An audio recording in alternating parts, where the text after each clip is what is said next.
So the next, thank you, Bill. Appreciate it. Thanks, Bill. Thank you, Bill. So the next thing we're going to look at is the Town Government Study Committee articles that we didn't finish. The last time we saw the Town Government Study Committee, that was, they brought us 6 articles. We were able to vote on 2. We have 4 left to finish. The first one we're going to, and so I hope, Rick, you might sit down and bring anybody. I can't seat all of your committee, unfortunately. You want to start with the town administrator article? Let's start with the town administrator article.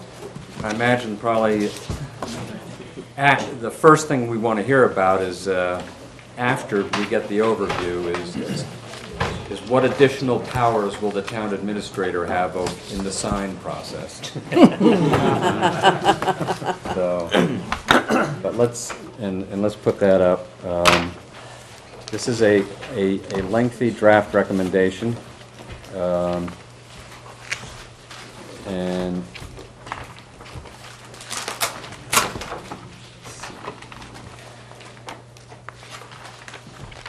okay, and thank you, everybody. I was able to circulate this to the committee, I think, Saturday. And there's a, I guess maybe if you'd like to just, in case anybody has any doubt as to what we're talking about. All right, let me just give you a little Can you background. summarize? So what we've done tonight is prepared for you a recommendation. The motion stays as it is. And the context of all this is that if you go back in time about 3 years ago, after the Town Government Committee started up, this was identified early on as an issue that had come to the committee's attention. We did a whiteboard session. We put together our heads and thought about it, and we came in with a recommendation a couple of years ago that was brought to the Board of Selectmen and also included in a report that was sent to all the town meeting members. And the basic background is the feeling that it was a need to strengthen the town administrator's position. And in order to do that, it would require potentially a special act or a charter. And as we looked at this, we said, as part of our overall request to have the Department of Revenue come in and take a look at the town, this was an item that was mentioned to them. And in their report, you can see that on page 8, for example, it became in part a piece of the first recommendation.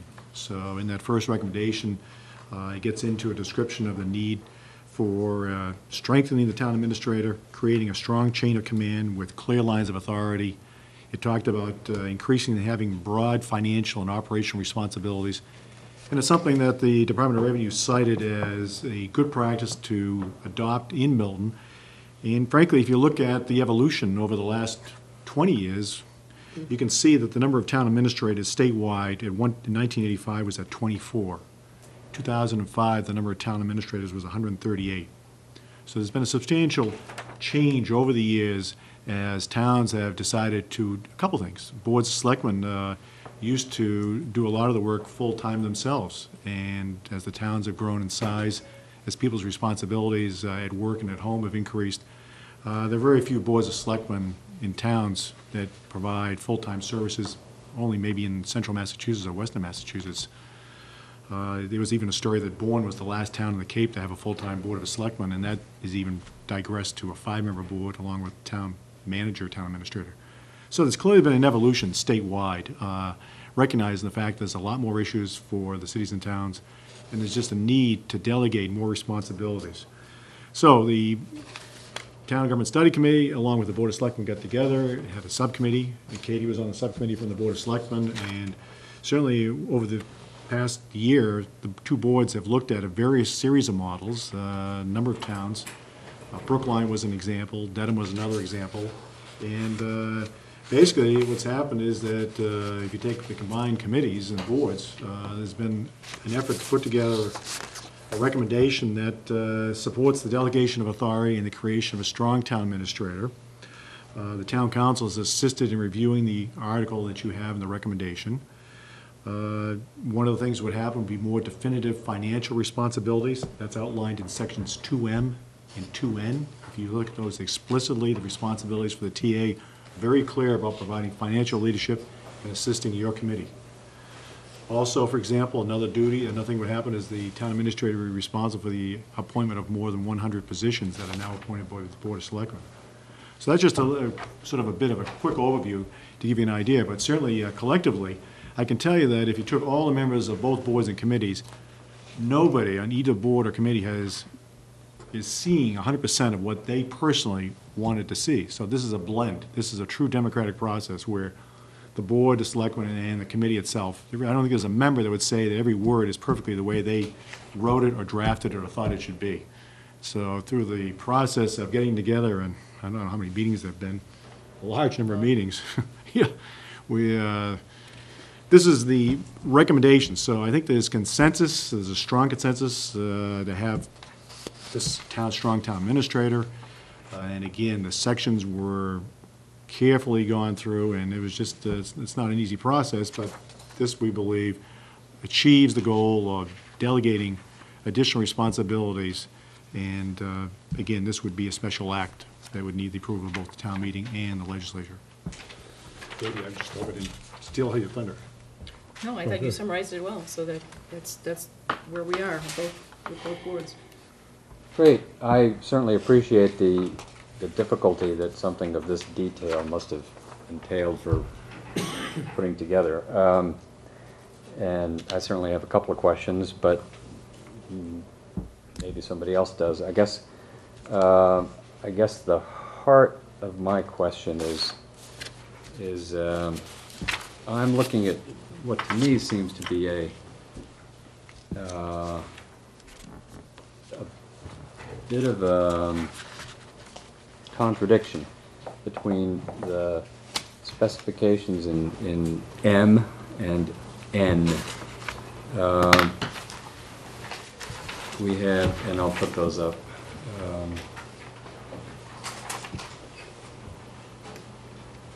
So this is to formulate long-range and annual financial plans, detailed projections of revenues and expenditures, and to prepare and present to the Board of Selectmen and the Warrant Committee an annual operating budget for the town.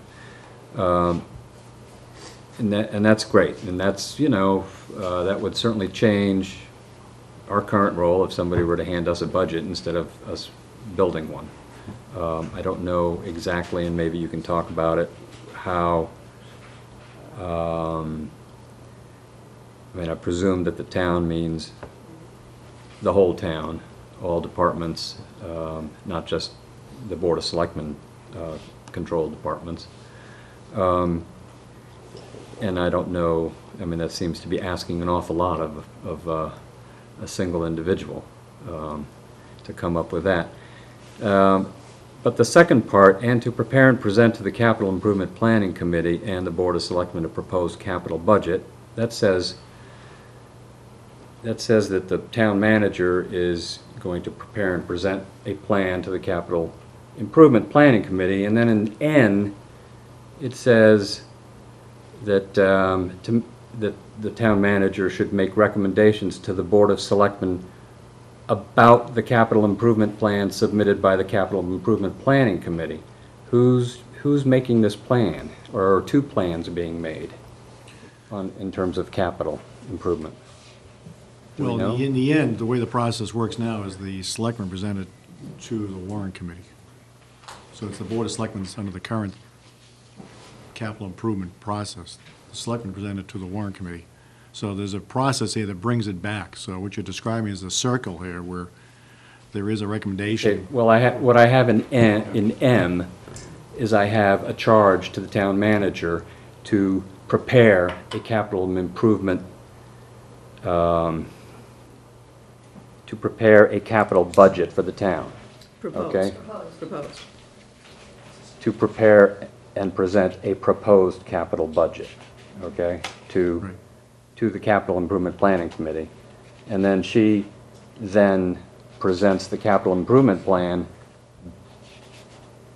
back to the Board of Selectmen? What gets approved, what the Capital Budget Committee has in fact gone through the process and met with all the departments. But the initial overall proposed budget for capital comes from the town manager.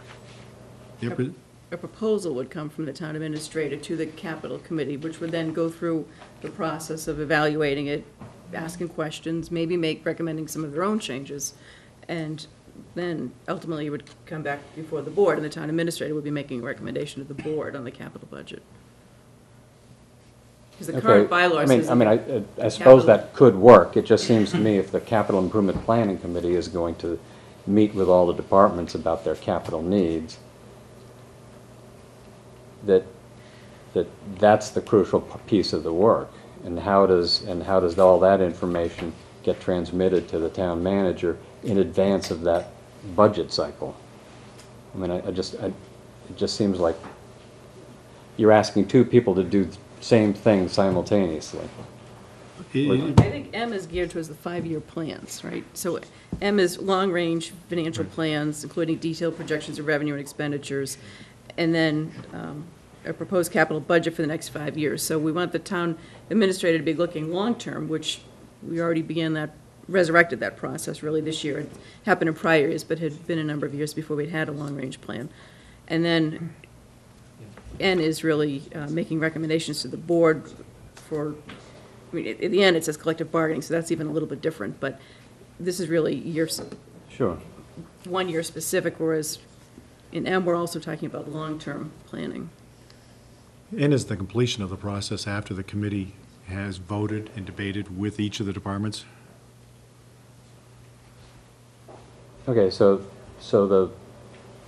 the charge in M is really to make sure there's a 5-year long-term capital budget being kind of contemplated. But I think the Capital Improvement Planning Committee, I mean, that's part of what they do. They're looking at that because how else do you fit in the different projects? So I'm just not sure who's developing what. But anyway, that's I don't know who's first. Darnell, then Mike. Thank you, Paul.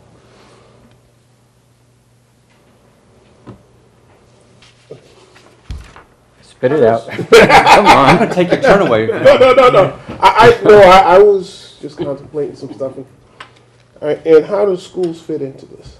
Because once you start talking about taking over the capital plan, them doing the whole assessing or creating a capital budget for the town, not just for town administrative, town departments. Schools gonna have something. How does the school fit into this program, and where are the reports? See, I'm looking at the report because this position reports to the Board of Selectmen, which is how does the schools fit into this plan of this strong town administrator, and where do those lines get drawn? So the answer to that is that with respect to both the schools and the other elected officials and the other elected boards, there is no change here. So there's no situation where a person that reports to an elected board, not the Board of Selectmen, would report to this person on a direct line basis. There's no hiring authority. The example of whether it be the schools or the library or the park department, any of those elected boards are not impacted by this in terms of direct authority. What is critical is the cooperation. There's a strong working relationship. But certainly the schools retain all of their legal authority, as does any other elected board. So all those boards are still independent and still working and providing all the materials. And the schools, are covered under Chapter 7. So they have their own clear lines of authority. But it's true that the superintendent of parks, for example, or any of the other positions, the director of the library, is still responsible to their respective boards that are elected. And I just want to add to that. So the idea here is not for the town administrator to have to create a school budget. The idea is that the town administrator, we want that person to be making recommendations to the Warrant Committee and to the Board of Selectmen on a town-wide budget. But obviously, the town administrator is going to have to get a lot of information from the school committee. I mean, there's a few different ways you can tackle this. One way, we had Colleen Corona, who's a selectman in the town of Easton. One suggestion that she had when she came in and met with us is that you could have a creation of a budget committee in which you'd have representatives of the school committee on it, and that committee could help the town administrator in this function. But the idea is, we have a lot of volunteer boards right now. This is a volunteer board, the school committee, the selectmen. the capital planning committee, the idea is to transfer a lot more of the authority in the process early to day-to-day management of the town, and not have volunteer boards doing as much as they have been doing for a lot of years, and bring these responsibilities more into the town. You're still going to have elected boards. For instance, the schools are going to have a lot of input into, and they're going to have the final say. I mean, nothing under Chapter 70 is going to change, but the town administrator is going to be looking at the school committee for the school piece of the budget. And we'll probably have a lot of back and forth with the school committee, a lot of communication about it. But so you specifically asked about capital, Darnell. Well, Currently, the school committee has. capital as an example, because there's going to be other avenues, because we sat on this board, you sat on this board. When you start talking about where funds go, all right, and how those funds are distributed amongst the different departments and the different town needs, assessed town needs, it's not always as clean as just like a town side and a school side where those funds go. And my thing is, there's no one governing body to state, okay, these are the total funds, let's have a buy-in, and just say, okay, we have a strong town administrator. I can see where, on a lot of cases where things that have to be brought to the Board of Selectmen, maybe we can take off and have a town administrator do some of those agreements, do some of the handiwork, day-to-day work, not have to wait till the next selectmen meeting, take over some of those powers. But when you start talking about the budget and how that's being affected, I'm like saying, I can see a couple other departments kind of being upset because somebody else might have their. But the idea is for the town administrator to be communicating with all those people, and currently the town administrator does often make recommendations on these things. This is making it a little more formal. The town administrators get the town accountant working for her. Eventually there may be a CFO position created, and there's obviously decentralized government with all these different elected boards, but this would foster more cooperation, collaboration, and bring more into the central office in town, which is the executive office in town. And maybe there are more changes that need to take place ultimately with some of the boards and the governance in town.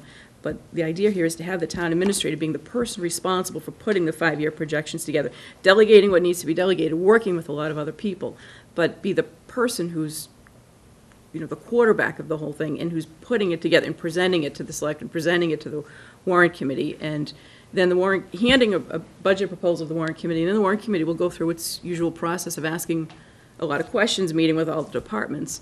But this would put a little bit more of the day-to-day responsibilities of the town where it should be, which is with the town administrator. I think if you were to go online and look, for example, the town of Hingham town administrator writes an annual report. And in that annual report, it writes about the financial health and condition of the town. It is actually an excellent document. And goes in and provides on a consolidated executive basis saying, hey, this is the status of the town, this is what the town looks like. And it gives the citizens a good chance to understand, hey, this is where the town's going. So, I think it's a situation where we're saying, okay, this is an opportunity for the town to ask the town administrator to take a financial leadership position without usurping the roles of the independent elected boards. Okay, so I know there's some questions here from Steve and from Michael and Steve coming along, but I'm guessing that Leroy took a seat at the table so that he might be able to address the question that was up. So if we could. To Darnell's question regarding the schools, I agree with a lot of what Rick said and with what Katie said. I think that as has been pointed out, the schools have some statutory authority for the creation of budgets that can't change. But the way that I think this can work, and Tom has been talking about this for a while, trying to create a town budget that we submit. As Rick alluded to, Dennis actually had Colleen Corona come in from Easton. She's a selectman there, former chair of the board. They have a strong town administrator, and we talked a lot about how the budget process works.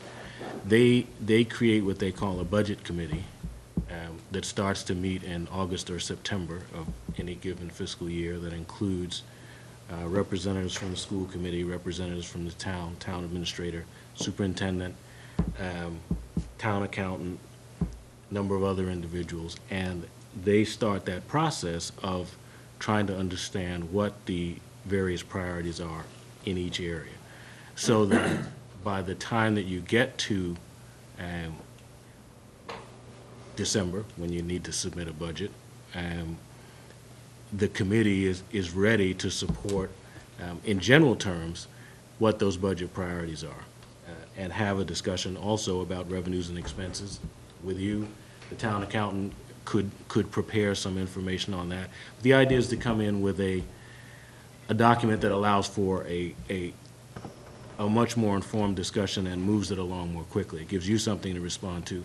I continue to think that the Warrant Committee has an important role to play and should continue to play that role, but I think it makes for a much more informed and detailed discussion earlier on.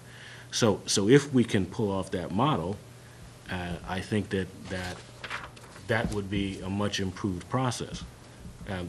The elected boards always have the opportunity to say, we're not buying in, and as is required by statute, we're going to submit our own budgets.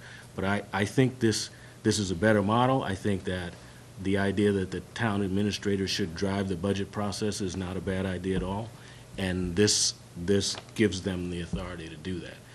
But clearly, they have to create a level of cooperation that only works if they're able to do that.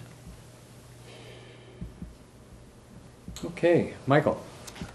Yeah, my question had to do about the level of cooperation. I was thinking about your points about section M and section N, and it was clarifying to hear that about section N is the 5-year long-range plan, and M is the long-range Well, I version. think and M is the- actually both, but looking at it again, long-range and annual. So I was trying to clarify what the capital planning committee's role would be in this, is how important they would be in deciding priorities. And earlier we had an example of widgets and lawnmowers, so it's assuming that we had like, you know, the town administrator decides we need to go all in on widgets, and it goes to the capital planning committee, and they say, well, I think we should buy some lawnmowers.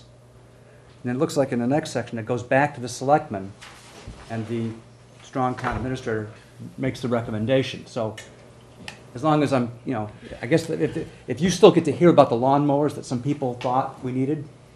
Yeah, Mike, I think it's trying to reflect the point that the town administrator should get more involved in that process early, and have a discussion with the selectmen. But the role of the Capital Improvement Planning Committee in reviewing those recommendations and submitting a recommendation to the selectmen doesn't change. So we're trying to make sure that the town administrator is involved on the front end, and then, of course, at the time that recommendation goes back to the selectmen, the town administrator would also be involved in that discussion. Yeah, I still don't like these lawnmowers, but, you know, they're in there. Right. Mike, I don't As a think member of the that's, capital I don't think the capital committee is going to be shy about asking the town administrator a lot of questions. Could I, as a member of the capital Yep. planning committee and co-chair, but I guess, Yeah. the role of the capital planning committee is not to decide what the town should buy and should not buy. It's only to decide, based upon the allocation of resources in front of us and the capital projects that have been placed in front of us, how we should expend those resources, how we should recommend that those resources be expended. It's not to recommend new capital projects.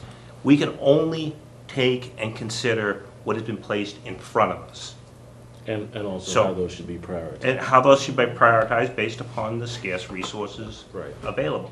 And that is the total Okay, role of... yeah, Tom, I meant that, you know, these would have been both on the list, Right, and they still may be, and that's still... including dump trucks or anything else you want to And, bring into it. our role will not change, because to the extent that they're on the list, to the extent that they get to us, and now they get to us because a particular department head decides to put them in front of us or not put them in front of us. Right. So that decision's already made by that department head, whether to put it in front, and if it doesn't come in front of us, then it's not for us to consider.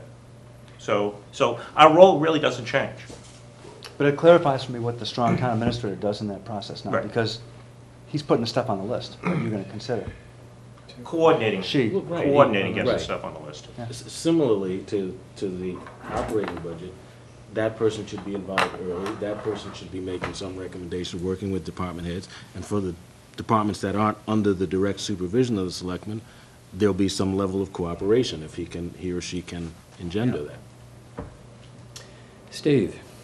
Couple questions, Ted. On the financial side here, the added responsibilities on the new town administrator, or the new, it may or may not be a new town administrator, but the new responsibilities, is that gonna require a revisiting of the contract, the services contract of the town administrator, the compensation package for the town administrator, or even worse, that the town administrator is not equipped currently to handle all of these additional things, and then we'd be without one? How has that been evaluated? It's gonna cost us more money. Steve, that Well, sounds like a really important question, and I was changing seats, so I didn't hear it. Could you ask it again? Sure, I'll try to do it a little better this time. Yeah, rehearse, that More was clearly, rehearsal. anyway. The last part sounded good to me. Okay. There's new responsibilities vested on top of the town administrator, above and beyond what are currently the responsibilities. So to ask a person to take on new responsibilities, it would not be unfair for that person to ask for additional compensation or to have other responsibilities transferred off to somebody else. So day after we pass this at town meeting, assuming that it gets through the legislature and everything else, are we looking at having to negotiate an employment contract in any way, up or down, or to find an entirely new town administrator with this different skill set than what we have now? Well, as part of this, we did not conduct a salary survey. I think obviously we'd have to, at some point, you'd have to do that type of a survey. The idea here is we want to be able to attract the best possible candidates that we can get, the most qualifications. We had Charlie Cristello, who's former Milton resident, but has been a town administrator and a town manager in different towns. He came out and met with us, and he talked about the fact that people who are looking for these positions are really looking at, over the course of their career, moving from a position where they don't have as much authority to one where they do have more authority, and that the stronger town administrator or strong town manager is going to attract really the top-level candidates. And that's what we'd like to be able to attract to Milton. And we have, we always want to take the personalities out of it. We have a good town administrator. Now, when we talk about this, we're not talking in any way about personalities of former or current town administrators. And we have contracts in place. So at some point, if this is passed by the legislature, then we'll deal with those issues about compensation. And you mentioned something else, and I don't recall what the second part of it was, Steve. The skill set, matching skill set, or dropping other responsibilities? Yeah, so job descriptions would have to be crafted, and compensation would have to be looked at. And this, if it's passed by the legislature, this presumably would be in place for a long time. So over the next, how many years that this is in place, hopefully decades, compensation levels are all going to change over time, and that'll have to keep getting revisited every time you're looking for a new town administrator or negotiating a contract. But So- if you were to say to me that this model costs on average $75,000 more per year than what we have now, my opinion would be probably pretty different than if you said, it's within the same sort of hailing distance. Yeah, In a budget crunch time where, so that was the one question to think on. The other is really changing lanes here, but, this is a town that finds the democratic process, small d, of town meeting to be the model that it likes a lot. And what we're proposing to do here is to vest a lot of responsibility in an unelected official. So how do we tell the town that their interests are protected in this new model? Their access to town government services is protected in this one. Instead of dealing more, with the elected officials, there's more power vested in the unelected officials. Yeah, Commissioner? I'll take a stab at that. The answer to that is that the elected officials are accountable. And the pressure will be, if there's not delivery of services, if there's some problem, the elected officials will be hearing about it. And the way the public holds them accountable is at the ballot box. Certainly, that's the way to hold people accountable. So I don't think, in terms of the existing job description versus this job description here, I think it's still a case where if the public is dissatisfied, they will change the members of the Board of Selectmen. I mean, if it turns out that there is a fire chief or police chief or some other position appointed that's, visible to the town and people are unhappy, then potentially there's, potentially change the Board of Selectmen. But certainly, the town administrator and the Board of Selectmen will have an opportunity to defend and explain the decisions they've made. But I think ultimately you have to sit back and say the performance of the town goes back to each of the elected boards that, we're talking about. Phil? As someone with a foot in both committees here, I'd just like to suggest that we're not recommending any revolutionary change in the form of government for Milton or any other community. This has been a trend in the state for a number of years now. The movement towards strong town administrators, even towards town managers, is very common. And although there may be periods of adjustment when committees that used to have a different relationship with other committees might have to change, it's not something that can't be done and their rights preserved. We also need to understand that this committee's role in terms of its bylaw function has really no change. One of the most highly regarded finance committees in the state comes from the town of Arlington.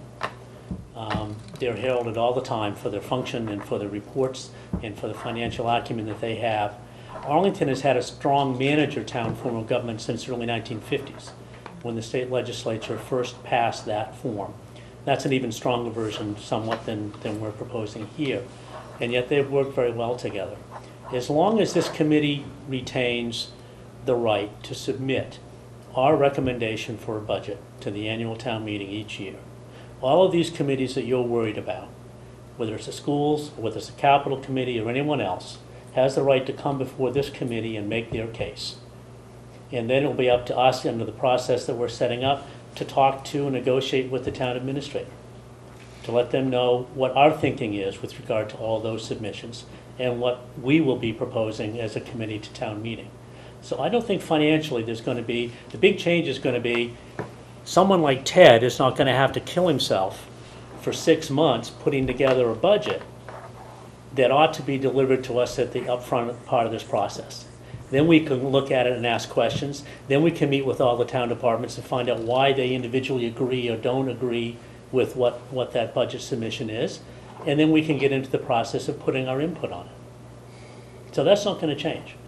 So I don't see it as a big threat to the individual departments. I think it's an important feature in centralizing the authority in a needed way for a community that's our size and with our budget. Darnell, and I'm not dead yet. but anyway. I said killing, I think. I didn't say. At any rate, I think the idea of a budget committee, perhaps driven by the strong town administrator, would be a great model. Darnell? I want to step away from the budget process, because that's kind of like more of our world, and try to open this up to our friends out in TV land. Can you give us some of the other ways in which this strong town administrator might shrink the time and process of getting other things done throughout the town? So we have a number of different review things that the Board of Selectmen are responsible for, how it would affect these type of things. We have other functions that might be found tedious or long, trying to go directly to the Board of Selectmen to get stuff done because of the way they meet and the times they have on it. How would this strong a town administrator, or which I guess you envision that team, eventually will help to shrink that or support the town in that way? Other services throughout the town, other than just in the budgetary process. So the goal here is to make the Board of Selectmen function more like a Board of Directors and have the town administrator be the strong CEO. So hiring, if you look at section 2B, hiring would change. This current proposal recommends that or contemplates that the department heads, except for the consolidated facilities director, and that's a little bit unusual, that's because there's an agreement between the school committee and the Board of Selectmen that the two boards appoint that position rather than the town administrator and the superintendent. But fire chief, police chief, DPW director, all those positions that are appointed by the selectmen and lower positions would be made by the town administrator. The board would have a veto power in certain circumstances after the fact, but presumably that would be used very rarely. So the town administrator would be making a lot of appointments, would also have suspension and removal powers. If you look at page 2, there's a lot of different, in these subcategories in section 2, there's a lot of different roles that the town administrator would take on that are currently with the board, such as, I can't find where it is, but one is to conduct utility grants of location hearings, another is to act on temporary signage requests, those are the 45-day signs, to approve the use of the town streets and ways. We've already delegated that, our current board has, but under the current system, if it's not in this legislation, a future board could take that away from the town administrator. The town administrator would be approving payroll and expense warrants, appointing the chief procurement officer. So all of these different subsections in section 2 are things that would be moving from the Board of Selectmen's plate to the town administrator's plate, because they're not really policy so much as they are day-to-day administration. Would add to that, Rick? I think we, both Lee Michael and I might have the same question. Lee Michael? I bet it's different. I wanted to ask, when we were done with this conversation, what was the intent of K? And if it was too vague or perfectly vague. Oh. It's not the same question. You were quite right. Mine was a little more topical. Sorry.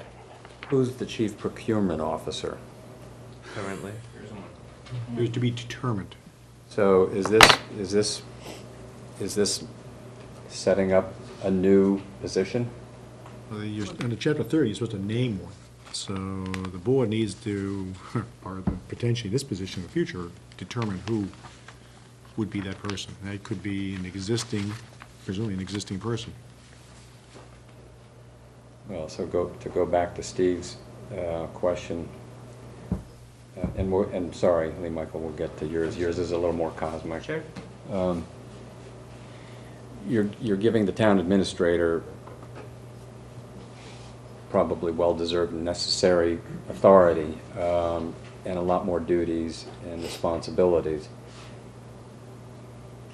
The question is, are we going to have to hire additional support staff so that she can handle all these new things? And right here in P, it's saying we need a chief procurement officer that we currently don't have. How much money is that? How much money is the staff going to cost that will allow this plan to take effect? We have to name somebody. It's possible that that could be the town accountant, could be the town administrator herself or himself. There's certain training that's involved in that. We don't currently have a person designated for that. That's been a comment that I think the auditors have raised. So that's something that the town needs to do, but rather than having this initial, one of the earlier drafts had that town administrator serving as the procurement officer, and because there was some discussion about whether that should really be the accountant or somebody else, the idea here is to, the language in 2P says to appoint the procurement officer, so that if it is somebody else, it's the appointment authority, rather than serving in that role. Yeah, it could be the consolidated facilities director or the town administrator themselves. I mean, that's the flexibility within this, but the issue is that many towns have not had the funds to, and the need to hire a full-time chief procurement officer, and in fact have used their existing administrative functions. It's the law that requires towns, Chapter 30B, to name a person who's responsible, and the town, you know, whether the town adopts this article or not. If this article wasn't adopted, you still need to go out and name a chief procurement officer. That needs to take place, frankly, today. Oh, so we're in a deficiency here then? Correct. You are. Uh-huh, okay.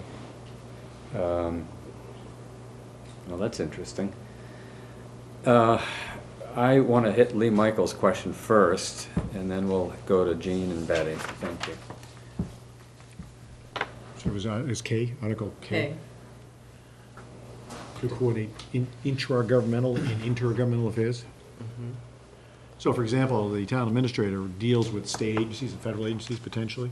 in terms of grant programs, FEMA and programs like that, or can delegate those responsibilities to dealing with FEMA. So the DPW director, as my understanding, Joe Lynch, has been working with FEMA in the most recent snowstorms.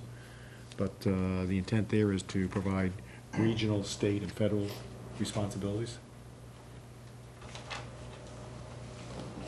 And that would be intergovernmental, obviously, and intergovernmental with other local boards and committees within Milton government. Some of which the current administrators have been doing and currently do. Jane? Presently, the department heads prepare budgets. And there's a lot of department heads, by the very title, have a lot of experience and expertise in what they're proposing. They know their personnel, they know their schedule, and they know how to do this for 3 years. Is the town administrator now going to meet individually as the budgets are prepared and weigh in on decisions that these department heads have always had? That's where the sentence that's after section 2W that allows the town administrator to delegate duties. So someone had said earlier, we're gonna need to hire new personnel. The idea here is not for the town administrator to be doing all of this on his or her own. It's to delegate what's necessary to help the town administrator perform their duties. So there's probably a lot of different ways, and different town administrators might handle that in a different way, but you would, I think the idea here is that the town administrator would ultimately be responsible for presenting the budget, but the public works director knows the public works department better than anybody else. So the town administrator will want to be working with the department heads and getting input from them and probably proposals from them in the first place, and then sitting down and meeting with them. That's currently what happens to some extent anyway.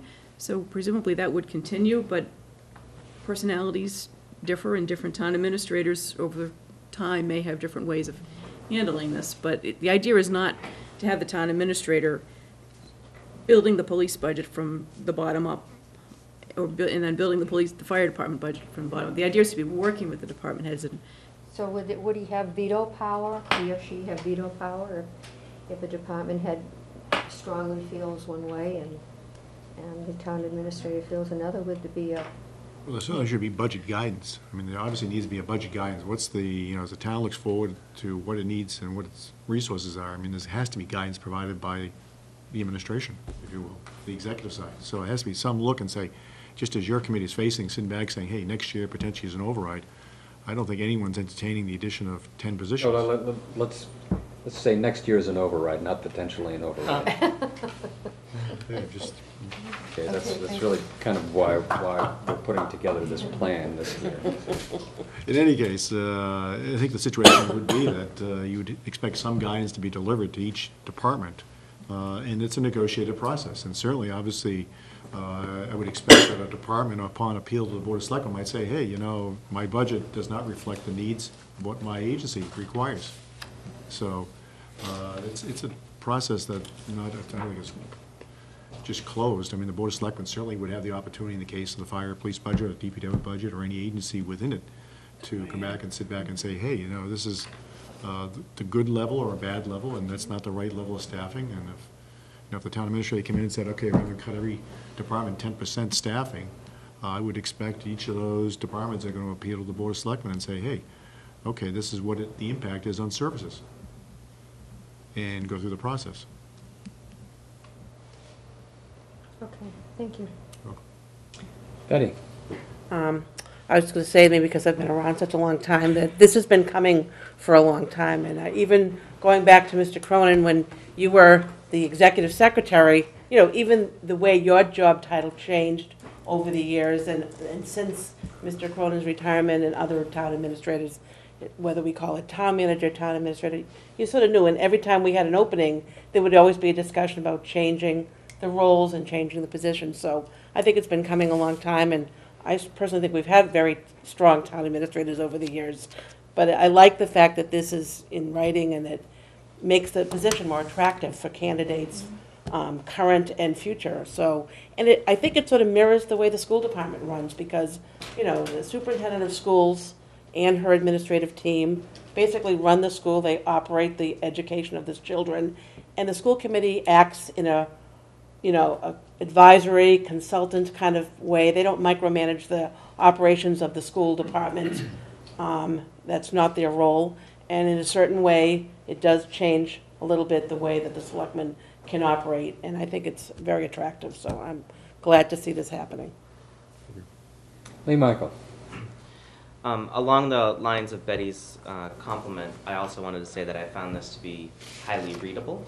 And considering some of the articles that we've seen, I just wanted to commend you for writing a great document. Notwithstanding my question about the K. committee. This is the committee and the council and the board. One more clarification on you. It refers to procedure, in the second sentence, procedure established for a Board of Selectmen. And I think that's the only time that I see a reference to a Board of Selectmen, and I was wondering if it was specifically different from all the other instances where we refer to the Board of Selectmen, and if it has a purpose or if that was an oversight. The context of that is that the state law governs that, and the state drives this process, so a Board of Selectmen goes back to the statutory word prior to that. So it's not a discretionary item within Milton. There is a certain process that needs to be followed, whether you're Dedham, Milton, Brookline, or wherever. And so the statutory procedure established for a Board of Selectmen would be the same context in Natick or Milton. Any old Board of Selectmen. Okay, thank you. Oh, Great.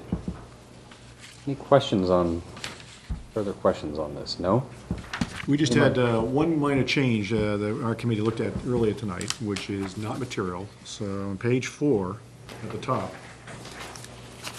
John's changed first. John's change, this Yeah. is the, or more. So on the top of page 4, Which would it's be my page section 4. It's the 5. very last section, it would be section 5. Section 5. So I believe the version you have right now reads, in the event of the town administrator. In the event. No, no, the version we have, Same thing, it's starting. okay. So the we new have- version should, We have in the event of a temporary absence of the town administrator. And that's on page 3. Well, it Well, starts at the bottom of page 3, goes and bleeds into Second four. paragraph of section 5. Yeah, I think you need to read Lead the original sentence, before you- is that the one in question? It's coming down to you. Blue. all right, so let me just see what you have there. Here's section 5 on the screen. In the event of a, let me just, try. Okay.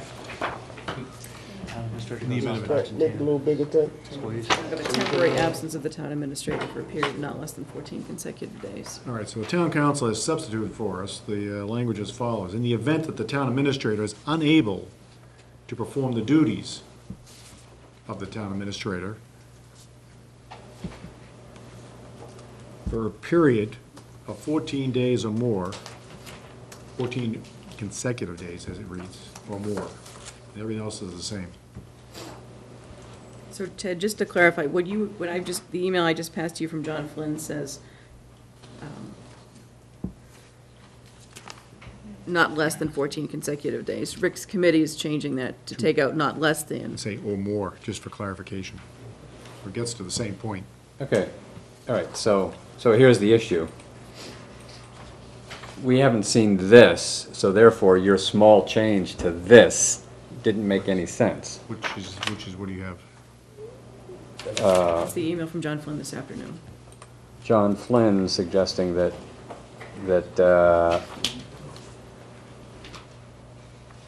this sentence be changed. So instead of in the event of a temporary absence, we have now in the event that the town administrator is unable to perform the duties of the town administrator. Correct. Okay, so this is the first correct. change recommended by Mr. Flynn. And now you have a change to this change. Is that what I'm hearing? Correct. So just go into the second sentence there. It's a written. The second Okay. sentence would be to delete, this occurred tonight, we made this change at 7:15, because this is the first chance for our committee to meet since we received it.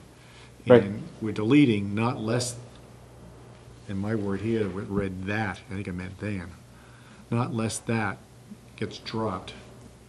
And after the word days would be the words or more, comma.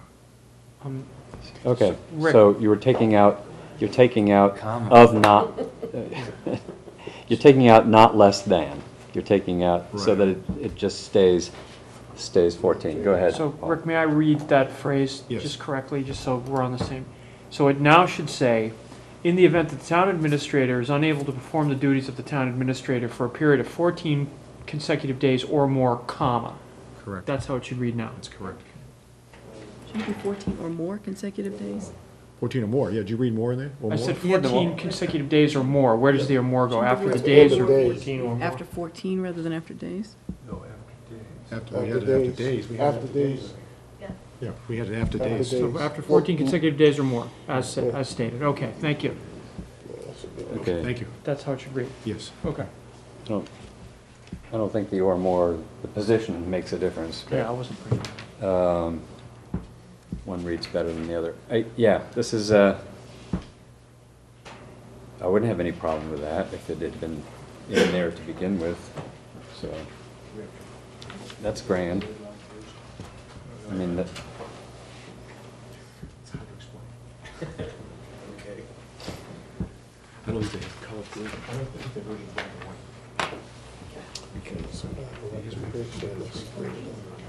Do you need a motion to amend it? No, really.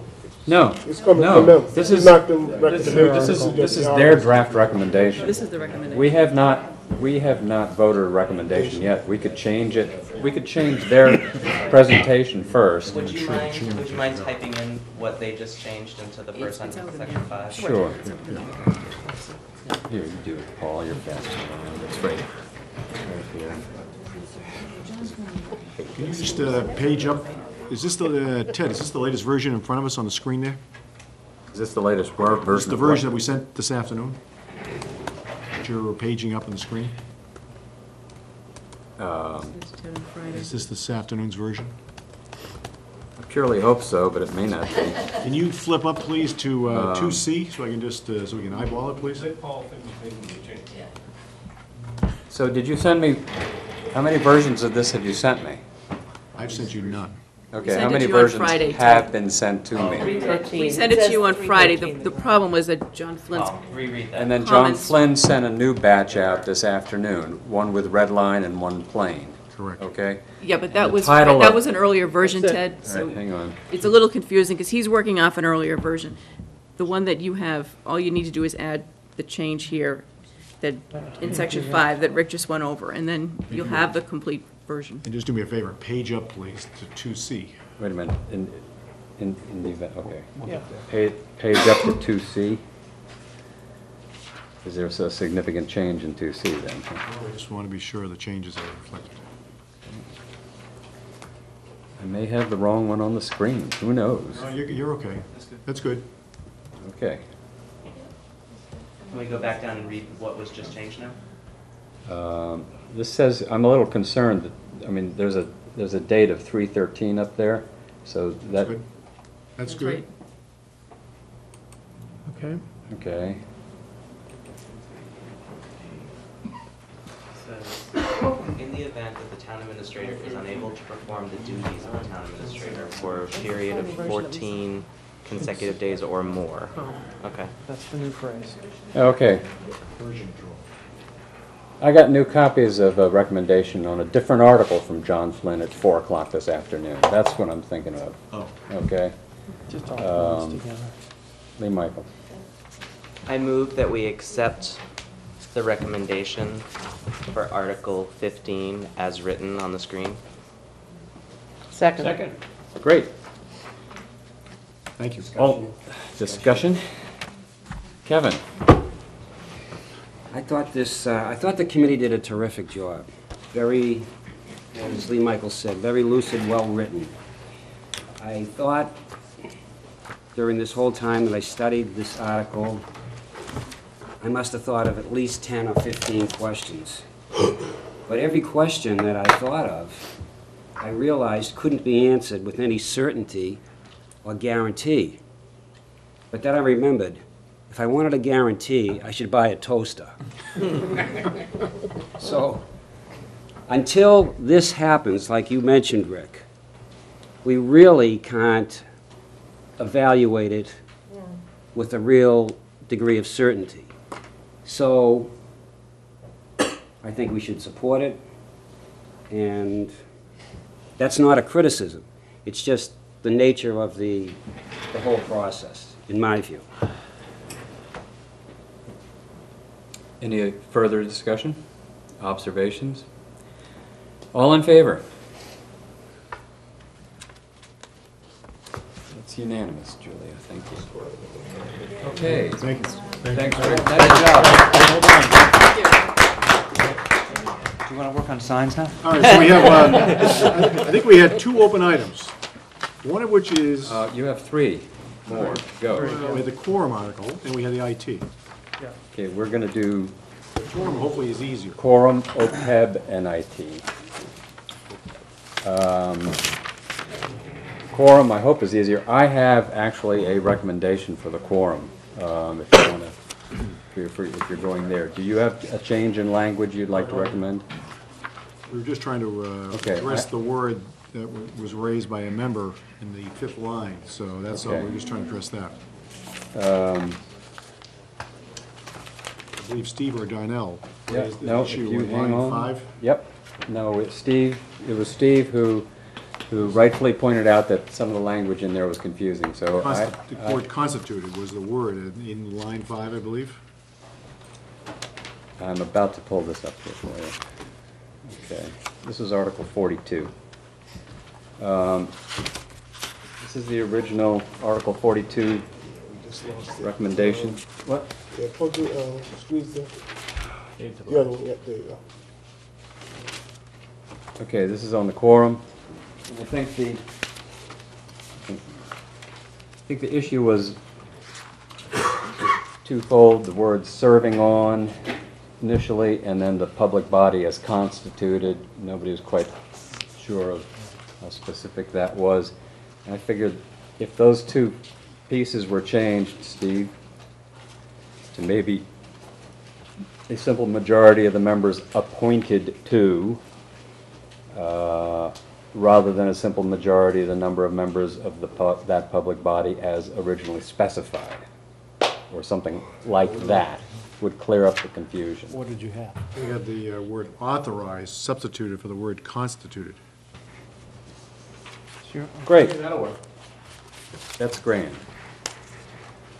How do you like appointed to as opposed to serving on? Appointed, let's see, let me just look at the prior, you're in line 4, line 3? Highlighted. It's, Line 3? the quorum shall be a simple majority of the members appointed to that public body. Aren't some of our bodies elected? This is serving. Well, no, on this the doesn't cover affect, this elected doesn't affect ones. any elected bodies, this would only affect appointed bodies. So this is only Well, appointed. you go on to say, don't you go on to say that it wouldn't affect any elected bodies anyway? We do say that, I just was trying to Okay. make sure that we're talking about appointed only here. Right. Well, this would underline that. Right, so I have, Steve, are you, Yeah, I didn't raise that objection in the first place, so.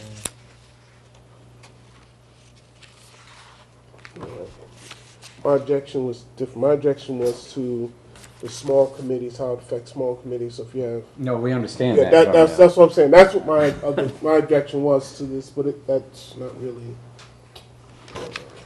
No, Answering it. you're worried about the unintended consequence of putting this through, but again, I think we have to wait and see. This is addressing a slightly different problem, so. Phil? I move that we accept Article 42 as revised. Second. Discussion? Hey, Michael? Could you scroll up slightly? Just maybe remove the word recommended from Article 42 so that there aren't 2 recommendations on the screen. Sure.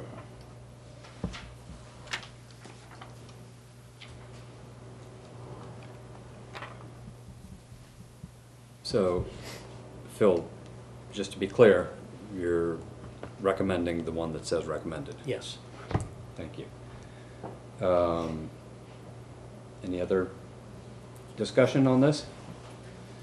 Like I said, just to restate the point that my whole thing was, I think it's a big focus on the larger committees and getting no support, but the small committees, it's limited. So I think we have some unintended consequences that might happen, but we won't know about them again, like Kevin said, until you buy they a stop toaster. becoming problems. Right. Well, at least they'll be able to continue doing business, and if there's an issue there, so. I guess the only thing I had heard in the discussion about this was that there was a concern that there'd be a long time going by where the committee would not be at full strength, and that it would, so that, you know, this is, if it were more clear that it said it was a temporary need, you know, in the summertime when the warrant committee versus getting staffed up and we're not quite there, we can't, but you know, not to get the impression that the warrant committee would never become fully staffed, or some other smaller committee might never get all its appointments, that there'd be the mechanism of getting up to strength and getting us back to what's really intended, which is to have the quorum of the full size of the body.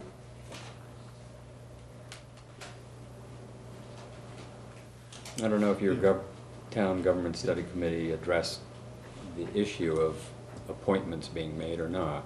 Well, I think the context there would be that by nature, vacancies are supposed to be temporary and not supposed to be permanent. So if a committee, you know, for example, a committee of, let's say the audit committee we talked about that we've already approved as an article, the intent there is to fill the number of positions.